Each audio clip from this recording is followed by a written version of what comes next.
الحمدللہ وحدہ والصلاة والسلام علی من لا نبی بعدہ۔ بیوی کے شوہر پر کیا کیا حقوق ہیں؟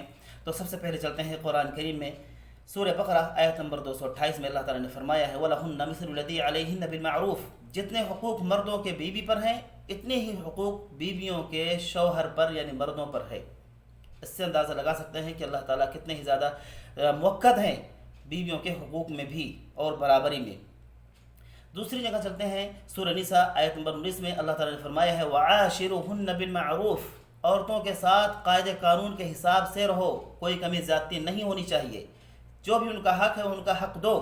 اور آگے اللہ تعالیٰ نے فرمایا کہ ممکن ہے کہ جو تم اگر کوئی عادت ان کے اندر اچھی نہ لگتی ہو تو ہو سکتا ہے اسی عادت میں اللہ تعالیٰ نے خیر رکھی ہو، بہت ہی زیادہ خیر رکھی ہو، اس لیے ہمیں ان کے ساتھ اچھے ساتھ معاملہ کرنا چاہیے۔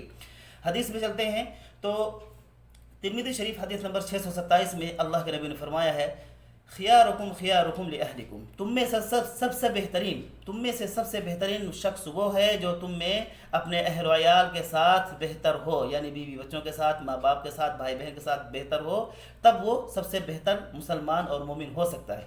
لیکن اندازہ لگائیں کہ ہمارے اخلاق تو باہر ماشاءاللہ بہت ہی زیادہ اچھے ہوتے ہیں، لیکن جب گھر کے اندر ہم آتے ہیں تو ہم ہٹلر ہو جاتے ہیں، ہم گھر والوں کا حق صحیح طریقے سے ادا نہیں کر سکتے ہیں اور اسی طریقے سے ہم اخلاق صحیح پیش نہیں کرتے۔ قرآن حدیث سے ہم کوسوں دور ہیں، قرآن کیا کہہ رہا ہے ہم کیا کر رہے ہیں، حدیث کیا کہہ رہی ہے ہم کیا کر رہے ہیں۔ اللہ تعالیٰ ہم اپنے حفظ و ایمان میں رکھیں۔ اسی طریقے سے بخاری شریف کی حدیث نمبر 5184 میں اللہ کے نبی نے فرمایا کہ یہ عورتیں جو ہیں نا، یہ ابن آدم کی جو بائیں پسلی کی جو ٹیڑھی والی ہڈی ہے اس سے پیدا کی گئی ہیں۔ اگر ان کو بہت زیادہ ڈھیل دے کر رکھو گے تو ٹیڑھی کی ٹیڑھی رہے گی، اور اگر بہت زیادہ سختی کرو گے تو ٹوٹ جائے گی۔ اس لیے ان کے ساتھ میانہ روی اختیار کیا جائے، بہت زیادہ سختی نہیں اور بہت زیادہ ان کے ساتھ ظلم اور زیادتی نہیں، بہت زیادہ ان کے ساتھ نرمی نہیں، ان کے ساتھ اعتدال کا رویہ اختیار کیا جائے۔